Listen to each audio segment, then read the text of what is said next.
দাওয়াতকে দাওয়াত বলে আসলে মানি, এটা দাওয়াত। তো দাওয়াত তো মাসে বছরে 2-1 বার হয়, ঠিক না? এটাকে পারফেক্ট, এটাই আসল, এটা কেউ বলে না। আসল তো নিজের ঘরে দৈনন্দিন যেটা পাক শাক হয় এটাই আসল, ঠিক না? তো গড়া, যেটাকে আমরা গড়া বলতেছি, দুনিয়া গড়া যেটাকে বলে, এটাকে আসলে গড়া বলা হয় না। যদিও আমাদের পরিভাষায় গড়া বলা হয়, যে অল্প বয়সে খুব জীবনটাকে গুছায় নিছে, এটা সাময়িক, কয়েকদিনের জন্য। নইলে এর পিছনে এই ধ্বনিটা থাকতো না। এর পিছনে কিন্তু একটা ধ্বনি আছে, যে তুমি কামাবে, তোমাকে পুরা খাইতে দিব না। এই জন্য যে যত কামায় তত কম খায়, তার খাওয়া তত কম। ধনী বইলেই যে পুরা ড্যাক খায় ফেলে এমন না, ওর খাওয়ার মাত্রা অনেক কম। অনেক বাইছা গুইছা দেখা শুইনা চিন্তা ভাবনা কইরা তারপরে এক লোকমা মুখে দেয়, ও খায় কম। যত সুন্দরী মানাক বেশি দিন থাকে না, চলে যেতে হয়। আবার দুনিয়ার মানুষ বড় নিষ্ঠুর, বাড়ির আঙ্গিনায়ও কবর দেয় না, এটাও নিষ্ঠুরতার পরিচয়। বাড়ির ভিতরে কবর দেয় না। কয়টা কবর পাবেন বাংলাদেশে যে সুন্দর বাড়ির ভিতরেই কবর দিছে, যে এতদিন গাড়ির ভিতরে কামরায় বসা দেখতো, এখন বাহির থেকে বসা বসা বাড়িটা দেখতে থাকুক? এটাও তো করে না, এটাও নিষ্ঠুরতার পরিচয়। আর মানুষ যতই জমাক, এর পিছনে একটা স্লোগান আছে, সিদ্ধান্ত আছে, এটা আল্লাহর পক্ষ থেকে, যতই জমাও তোমাকে পুরা ভোগ করতে দিব না। নাইলে বাপের পরে ছেলে উত্তরসূরি হয় কোত্থেকা? বাপুই যদি সব ভোগ করে যেত, তাহলে তো ছেলে উত্তরসূরি হইতে পারতো না। এই জন্য ভোগ করতে দিবে না। তাহলে যেটাকে আমরা গড়া মনে করি, দুনিয়া গড়া, আসলে এটা গড়া না, সাময়িক গড়া। এটাকে গড়া বলা চলে না। আসল তো গড়া হলো আখেরাত গড়া। আখেরাতটাকে কে কতটুকু বললো, এটা হলো আসল। না, আসলে আখেরাতের সবকিছুই চিরস্থায়ী। ওটাই একটা জগৎ, চিরদিনের জগৎ। এটা চিরদিন ওইখানে থাকবে, ওইখান থেকে আর স্থানান্তর হবে না, ওইখানেই থাকবে। সুখে যে সুখেই থাকবে, দুঃখে যে দুঃখেই থাকবে। দুঃখ চিরদিন, সুখ চিরদিন, সত্য এটাই। তো আসলে জীবনটা যে গড়বে, কিসের মাধ্যমে গড়বে? দেহটার গড়ার একটা চিত্র তো আমাদের সামনে আছে। দেহটা গড়ছে, অনেকগুলো অঙ্গ নিয়ে সে গড়ে গেছে। চিত্র তো আয়নার সামনে দাঁড়াইলেই দেখা যায় যে আমার দেহটা গড়া। আল্লাহ কুদরত দিয়ে গড়া দিছেন, গড়া গেছে। কিন্তু জীবনটা কিন্তু এইভাবে গড়বে না। জীবনটা গড়তে হলে আমলই লাগবে। আর মনে হয় অতীতও বলতেছিলাম, আর আমলটাও সঠিক হইতে হবে, পদ্ধতিটাও সঠিক হইতে হবে, সঠিক আমল হইতে হবে। আমল যদি সঠিক না হয় তাহলে আমলও আমলওয়ালাকে বিগড়ায় দেয়। হাজারো প্রমাণ আছে আমলওয়ালা কিন্তু বিগড়ানো। কি কি বিগড়ানো? আমলওয়ালা আমল করে কিন্তু বিগড়ানো, বিগড়ায় গেছে, বিগড়ায় গেছে। আপনি কতগুলো প্রমাণ নেবেন? আমলওয়ালা হওয়া সত্ত্বেও কি হয়ে গেছে? বিগড়ায় গেছে। বিগড়ানো পাবেন আপনি। অনেক এরকম আমলওয়ালা আছে বিগড়ায় গেছে, আমল করে কিন্তু বিগড়ানো।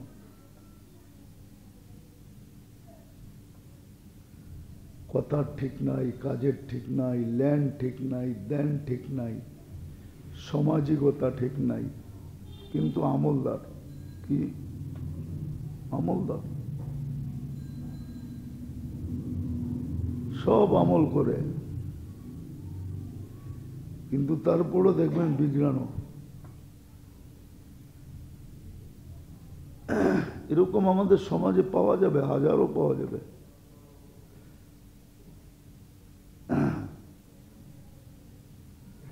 প্রতি 10 জনে 9 জনই পাওয়া যাবে এরকম বিগড়ানো। 10 জনে,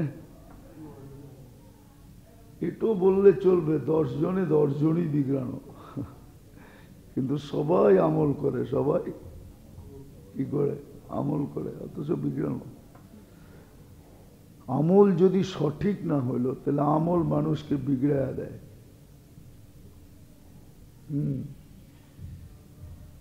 রিয়া কিন্তু আমলকারী করে, যে আমল করে না ওর রিয়া হয় না, যে আমল করে ওরই রিয়া হয়। কি? যে আমল করে না তার কোনো রিয়া হয় না, লোক দেখানো হয় না। যে আমল করে ওরই রিয়া হয়। যে আমল করে, আরবি শব্দ এগুলা, ওরই উজব হয়। যে আমল করে ওরই সোমা হয়। যে আমল করে তারই কিবির হয়। আমল না করলে কিবির হয় না। আমল না করা একটা দোষ, কিন্তু কইরা অহংকার করা আরো বড় দোষ। আর এটা এই জন্যই হয় যে আমলটা করছে তো ঠিক, কিন্তু সঠিক না, সঠিক করতেছে না, সঠিক পদ্ধতিতে করতেছে না। আমলকারীরই এগুলা হয়। যে আমল করে না সে তো করেই না, ওর ভুল একটা। কয় যে করে ওর ভুল 100টা, যে করে না ওর ভুল একটা। ওর ভুল একটা কি? করে না। আর যে করে, সংসারে যে সবকিছু করে, ওর ভুল কতগুলা? 100টা। ছেলে একদিকে বলে, মেয়ে একদিকে বলে, স্ত্রী একদিকে বলে, ভাই একদিকে বলে, বোন একদিকে বলে, আত্মীয় একদিকে বলে, স্বজনরা একদিকে বলে, বন্ধুরা একদিকে বলে, বান্ধবরা একদিকে বলে, সবাই ওরে বলতেই থাকে। ও বেশি করে দেখা ওর কি ভুল অনেক বেশি। তো আসলে জীবন যে গড়া, এটা আসলে আমল দিয়েই গড়বে, বিকল্প কোনো রাস্তায় গড়বে না। আখেরাতের জন্য যে জীবন গড়বে, আর জীবনটার উদ্দেশ্য এটি, ওমা খালাকতুল জিন্না ওয়াল ইনসা ইল্লা লিয়াবুদুন, গড়াই উদ্দেশ্য। দুনিয়ার গড়াকে গড়া বলে না, আমরা বলি, কিন্তু যিনি দুনিয়া বানাইছেন উনি বলে না, আল্লাহ বলে না, রসুল বলে না। যদি দুনিয়া গড়াই হইতো, ছোট একটা কাহিনী আমাদের কিতাবে আছে সাহাবীদের। এক সাহাবীর কাহিনী আছে। উনি আল্লাহ রসুলকে বলছিলেন যে আমি আজকের দিনে ব্যবসা করে যা কামাইছি, আমার এই পুরা সমস্ত সাথীদের ভিতরে কেউ কামাইতে পারে না। আল্লাহ রসুল জিজ্ঞেস করছে কত? 600 আউকিয়া সোনা। এখনকার হিসাব করলে কয়েক কোটি টাকা হবে একদিনে কামাই। এটা যদি কামান গড়ানো হতো, গড়া হতো, তাহলে কিন্তু আল্লাহ রসুল বলতেন না। আল্লাহ রসুল বলছে এর চেয়ে বড় কামাই তোমাকে দেখাবো। বলছে বলেন। বলছে ফজরের নামাজের পরে 2 রাকাত নামাজ এর চেয়ে বড় কামাই।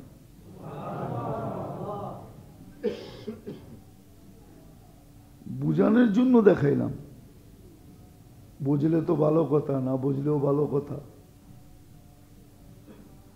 অভিরুচি আপনার,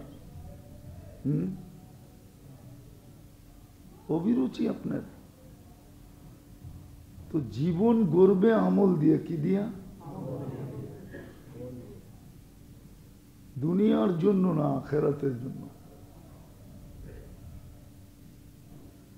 বরং সত্য এটাও বললে ভুল হবে না, আমল দিয়া দুনিয়ার জীবনটাও গড়বে, যদি আমল সঠিক হয়। হ্যাঁ, মানুষ তো মানুষ হয়, যদিও আমরা মানুষ, কিন্তু আমাদের ভিতরে কিন্তু মনুষ্যত্ব নাই। আমরা রূপরেখায় মানুষ। মানুষের মতো মানুষও হয় আমল দিয়া। যখন আমল সঠিক হয়, পদ্ধতি সঠিক হয়, তো মানুষের মতো মানুষ হয়।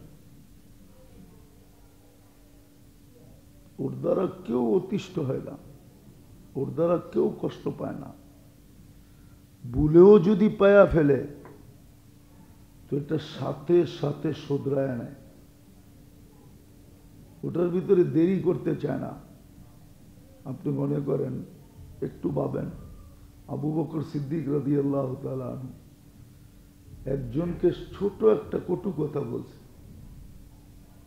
বলেই মনে উঠছে এটা তো আমার কওয়া উচিত হয় নাই। সাথে সাথে বলছে তুমি বলে দাও আমাকে একটা কটু কথা, প্রতিশোধ হয়ে যাক। বলছে আপনার মতো বড় ব্যক্তিত্বকে আমি কটু কথা বলি কি করে?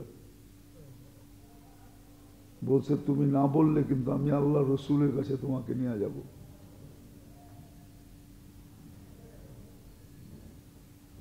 এটার নাম মানুষ, এটার নাম মানুষ। ছোট একটা কথা বলে ফেলছে, আর উনি বলতেই পারে, ওনার বলার অধিকারও আছে। ওটাও দেখাইতেছি কেন অধিকার আছে। আল্লাহ রসুল বলছে আলাইকুম মিন বাদি, আমার পরে তোমরা কার কথা শুনবে? তো বলছে আবু বকর ও ওমর, বুখারীতে আছে, আমার পরেই 2 জনকে মেনো। তো ওনার বলার অধিকার আছে না? অধিকার কে দিছে? আল্লাহ রসুল দিছে, ঠিক না? একটু উল্টা পাল্টা দেখলে কটু কথা বলতেই পারে, কিন্তু আসলে বলতে পারে, বলেও ফেলছেন, কিন্তু নিজের ভিতরে আসছে তোমার মতো মানুষটার তো বলা উচিত হয় না, তুমি বললে কি করে? লম্বা কাহিনী নিয়ে গেছেন আল্লাহ রসুলের কাছে। তো সাহাবী রসুলকে আল্লাহ রসুল বলছে তুমি বলো না, ভালো করছো, তোমার বলা উচিত হতো না, তুমি বরং বলো আল্লাহ আপনাকে মাফ করে দেখ। শিখায় দিছেন। ওমর রাদিয়াল্লাহু তাআলা আনহু একজনের পিঠে ছড়ি দিয়ে একটু মেরা দিছিলেন। ছড়ি বুঝেন? হাতে যে লাঠি ছিল, কঞ্চি ছিল, কঞ্চি, কঞ্চি দিয়ে পিছে একটু আঘাত করছেন।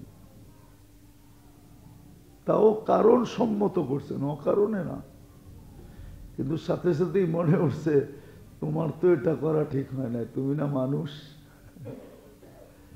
তো হাতে ছড়ি দিয়া বলছে, তুই আমাকে পিঠে একটা মার, না মারলে তোকে ছাড়বো না। এটা ওরকমই কাহিনী। তুমি বলছে আপনার পিঠে আমি মারি কি করে, আমি মাফ করে দিলাম। তো মানুষ আমরা বটে, মনুষ্যত্ব নাই। মনুষ্যত্ব নাই, কেননা জীবনটা তো গড়ার রাস্তায় নাই।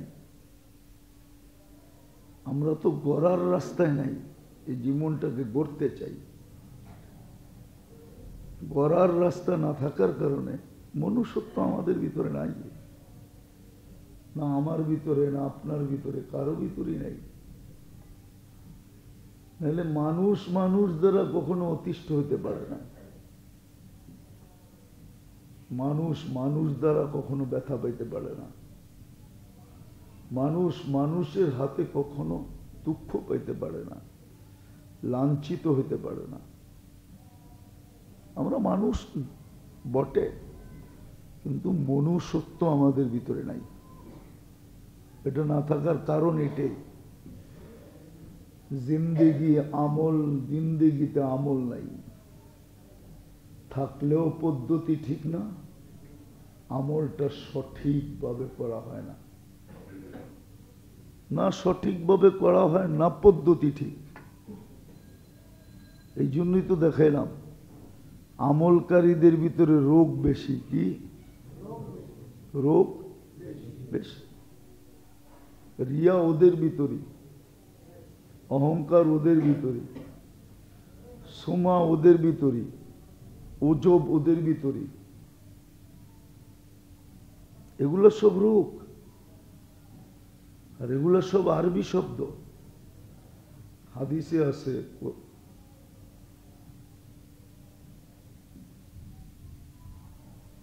এই জন্য জীবন গড়বে কিন্তু আমল দিয়া, আখেরাতের উপযোগী হবে আমল দিয়া। প্রত্যেক জায়গার উপযোগী হইতে হয়, তাইলে ওই পদে বসা যায়। উপযোগী না হইলে আপনারা ওই পদে বসানো যাবে না।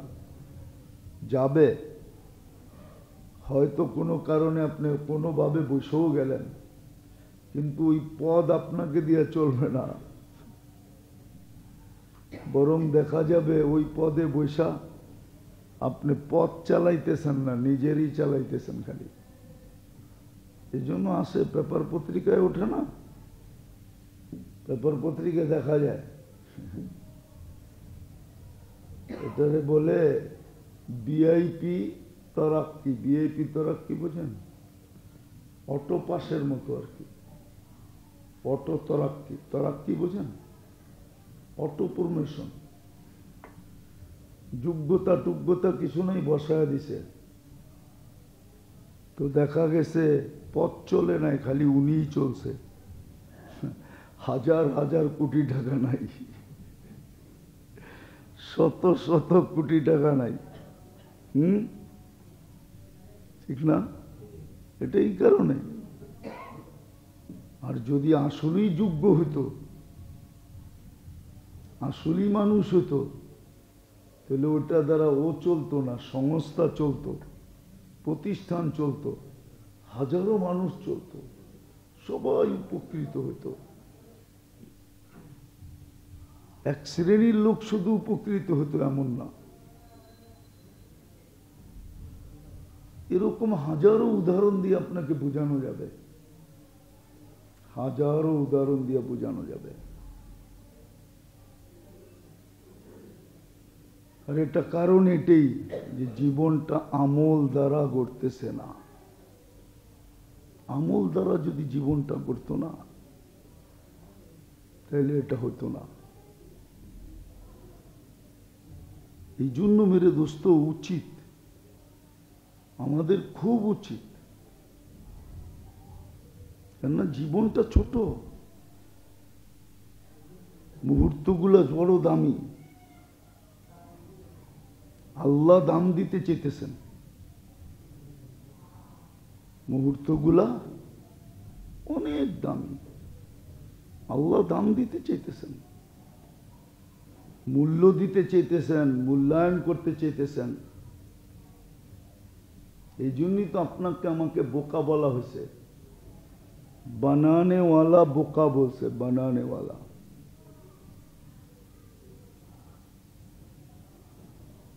আর আরেকটা শব্দ বললে মিডিয়ার মাধ্যমে মনে হয় আমরা সইতেও পারবো না। জীবন যে গড়ল সেই মানুষ, বাকিগুলো মানুষের কাতারে পড়ে না। কোরআন এটি বুঝে দিতেছে। উলাইকা কাল আনাম যে বলছে, এর আগে লম্বা কথা বলছে। লাহুম কুলুবুন লা ইয়াফকাহুনা বিহা ওয়া লাহুম আযানুন লা ইয়াসমাউনা বিহা ওয়া লাহুম আ'য়ুনুন লা ইবসিরুনা বিহা। দিল আছে কিন্তু ভাবে না, কান আছে তো শোনে না, চক্ষু আছে কিন্তু দেখে না। তখনই বলছে উলাইকা কাল আনাম, এগুলো সব জানোয়ার, মানুষ না। মানুষ যদি হতো তাহলে এমন হতো না। আজকে আমল না থাকার কারণেই মানুষ, আমরা মানবতা নেই। মুসলমান আমরা, কিন্তু ইসলামের ছাপ নাই, শুধু নাম আছে। ওই হাদিস আজকে সত্য, ওই হাদিস আজকে সত্য, ওই হাদিস আজকে সত্য। লা ইয়াবকা মিনাল ইসলামি ইল্লা ইসমু। ইসলামের নাম আছে শুধু, ছাপ নাই। ওই হাদিস সত্য। নুজিয়াত মিনহা হাইবাতুল ইসলাম। ইসলামের গুরুত্ব, মহত্ব, বড়ত্ব, শ্রেষ্ঠত্ব, ইজ্জত, সম্মান সব আমাদের ভিতর থেকে আল্লাহ বাইর করে দিয়েছেন। শুধু নামটা রয়ে গেছে। বলে না নদী মরলেও রেখা থাকে, ওই রেখাটা রয়ে গেছে। যেমন দোলাই খাল, শুধু নামটা আছে, খাল তো নাই, কিন্তু খাল তো ছিল, নাহলে দোলাই খাল কেন হবে?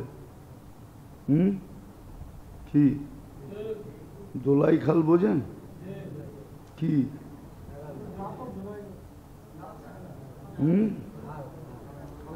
ঢাকা শহরের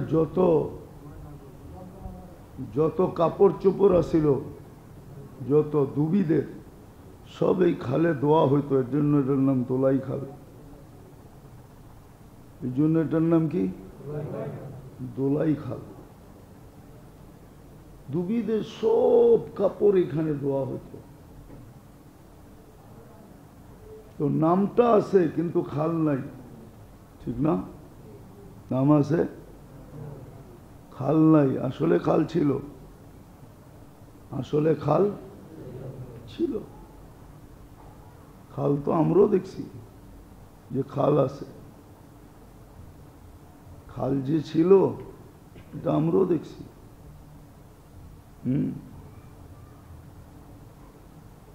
মতিঝিলে যে ঝিল ছিল এটা তো আমরাও দেখছি। এটা তো ঝিল, ওইখান থেকে মুক্তা উঠতো, মুক্তা ঝিনুক থেকে মুক্তা বাহির করতো। এই জন্য এটার নাম হলো মতি ঝিল। মতি মুক্তা ঝিল মানে ঝিল। দানের নৌকা তো ধানমন্ডিতে আমিও লাগতে দেখছি, ধানমন্ডি। ধান বেচা কিনি হইতো। এখন তো থাকে দামি দামি লোকেরা, ঠিক না? নাম হয়ে গেছে কি? আসলে হলো দান মুন্ডি। মুন্ডি মানি বাজার, ওখানে ধান বিক্রি হতো। আমিও দেখছি বড় বড় নৌকা লাগতো ধান নিয়া।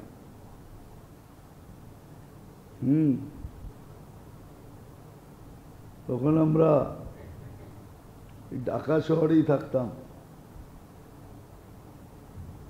জিগাতলা থাকা হইতো। জিগাতলা আর ধানমন্ডি একসাথে। তো এরকমই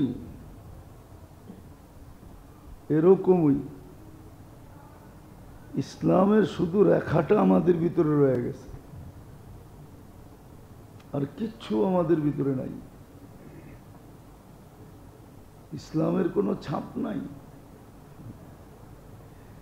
এই জন্যই তো আল্লাহর রহমত আমাদের উপরে নাই, আল্লাহর দৃষ্টি নাই। আল্লাহর দৃষ্টি যদি থাকে, রহমত যদি থাকে, তাইলে মেরে দোস্ত মুসলমান কি করে অশান্তি ভোগ করে, অশান্তিতে থাকে। দুনিয়া যেরকম প্রোডাক্টের জিনিস বিক্রি করে চায় না আজকে এত উপরে, তো মুসলমানরা তো শান্তি বিক্রি করে বড় লোক থাকতো, সুখ বিক্রি করত, শান্তি বিক্রি করত,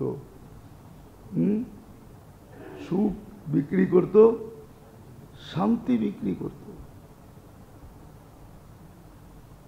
সুখ বিক্রি করত, শান্তি বিক্রি করত।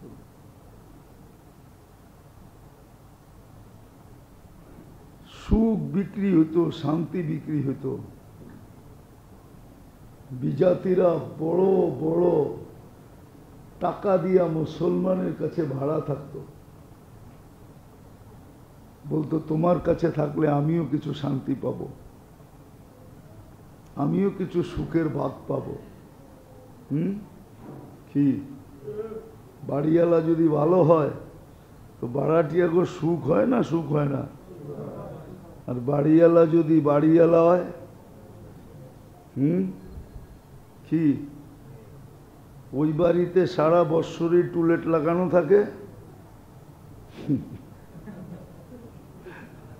আর ভাড়াটিয়া যেটা আসে, ঠিক আছে, যেই কয়দিনই থাকে ও তওবা করতে করতে থাকে, ঠিক না?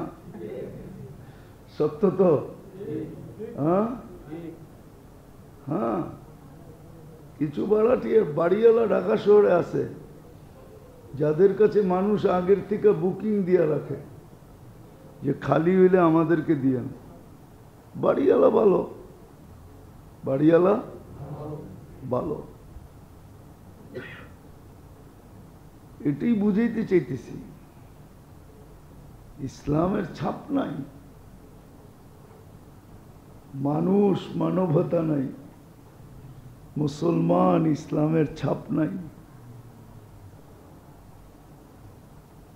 হ্যাঁ,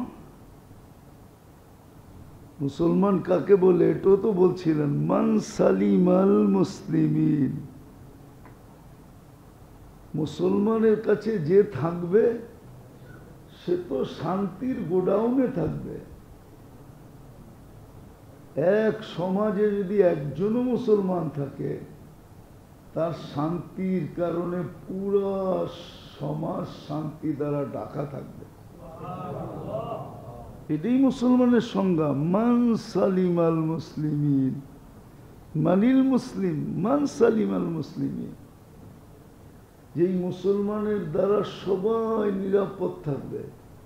কিন্তু এখন মুসলমান দেখেন, হ্যাঁ, আমরা অভিযোগ করি যে বিজাতিরা আমাদেরকে মারে। বিজাতিরা যদি আমাদেরকে বলে যে তোরা নিজেরাই তো মারামারি করে যতগুলা মরস, আমরা তো এতগুলোও বৎসরে মারি না, তো তোরা আমাদের উপরে আঙ্গুল উঠাস কি করে? বলেন আপনি। বাংলাদেশে যত মানুষ বৎসরে আপোষে ঝগড়া করে মরে বা উইন্ডেড হয়, আহত হয়, পঙ্গু হয়, এতটি কি বিজাতি করে নাকি? না, মনে হয় বুঝাইতে পারি না।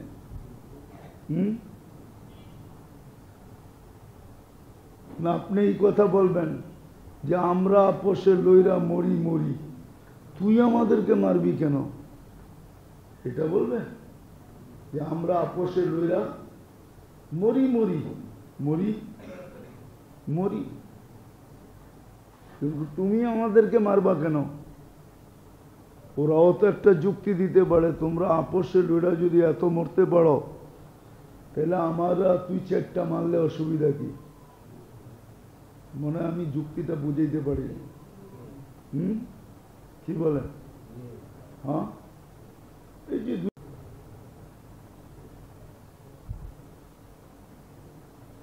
দুনো দলই বলতেছে দায় দায়িত্ব আমাদের না, কার না? তাহলে এতটি 4 জন মানুষ যে শহীদ হইল, এর রক্তের দায়বার কি ফেরেশতার কান্দে যাইব? কি না আল্লাহর উপরে পড়ব না রসুলের উপরে পড়ব? দুই দলের কারো তো পড়বে, কারো কান্দে তো যাবে না, যাবে না? কিন্তু দুনো দলই তো কি বলে? আমরা নিষ্পাপ, আমরা নিষ্পাপ। অথচ হাদিসে আছে কিন্তু আল কাতিলু ওয়াল মাকতুল কিলাহুমা ফিন্নার, যে মরছে যে মারছে দুজন জাহান্নামে যাবে। ওটার বিশ্লেষণে আমি যেতেছি না, বাবার বিষয়। কিন্তু এগুলা মনুষ্যত্ব বহির্ভূত কাজ, মানুষ করতে পারে না।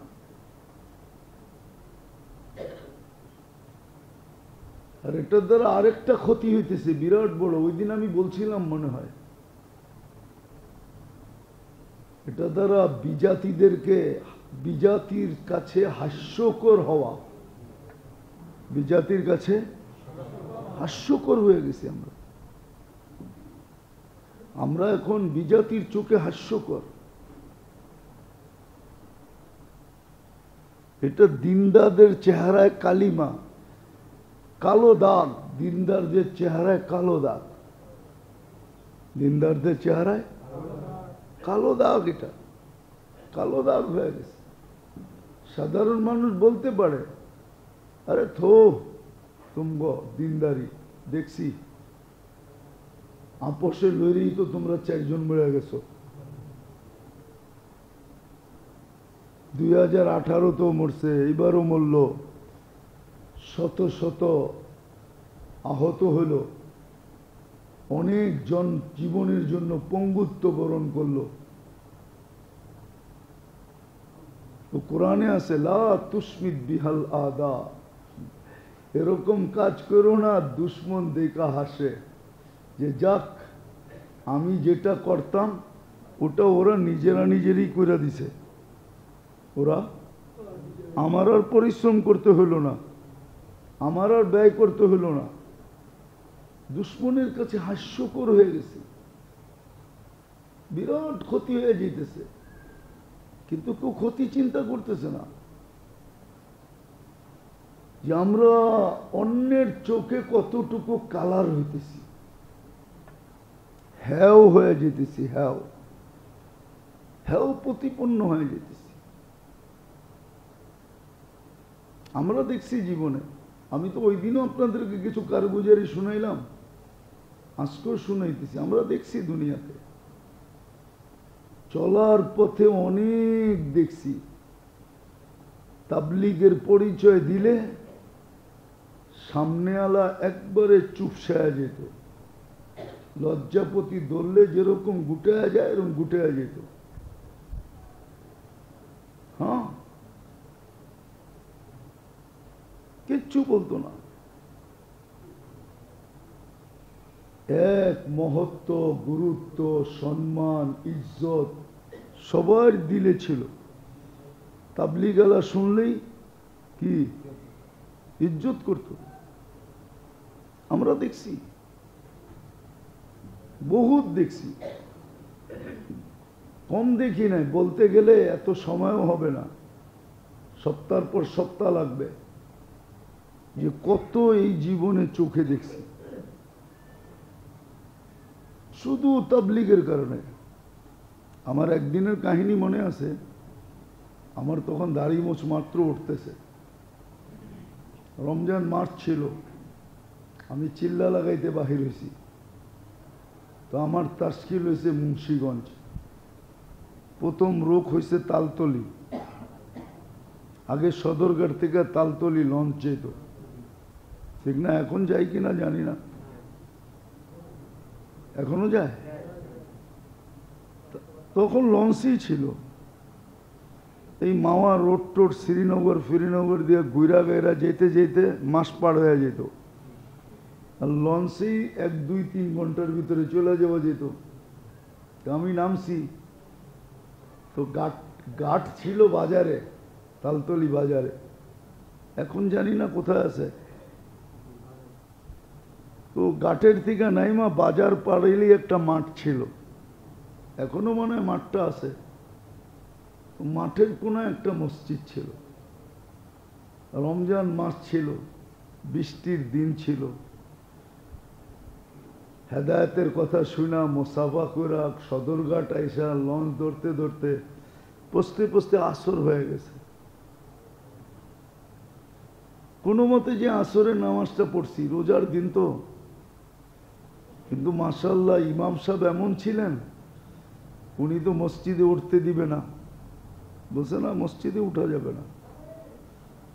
তো মসজিদের সামনে একটা ঘর ছিল টিনের, এমনি পরিত্যক্ত ছিল, হয়তো দিনের বেলা মক্তব টক্তব পড়াইতো। আমরা বললাম এইখানে থাকি, কয় না এখানেও থাকা যাবে না। আচ্ছা সামনে ইফতার করার সময় ঘনায় আসতেছে, আমরা কিছু ইফতারের ব্যবস্থা করি, ইফতারি করি, কয় না তাও করতে পারবেন না।